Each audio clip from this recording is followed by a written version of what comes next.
Do you have multiple alarms for similar activities like tournament or meeting? Now Android 16 lets you organize them into alarm groups. With alarm groups, you can turn related alarms on or off all at once.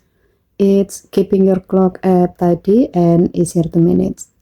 To do so, open the clock app and make sure you are in the alarm section.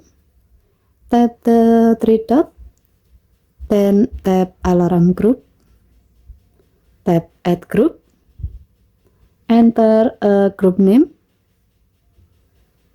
then tap add, tap the new alarm group you just created, tap the plus icon, then select add existing alarm, choose all alarm related to your alarm group,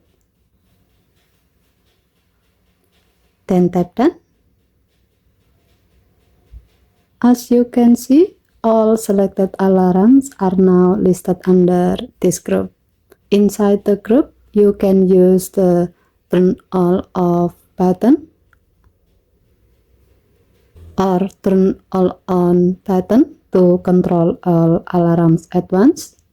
As a note, the group alarms appear at the top section of the main alarm page for easier access.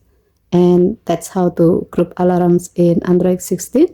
It's perfect for keeping your alarm organized and managing them more efficiently. Okay, thank you for watching. Please help to like and subscribe. Have a nice day.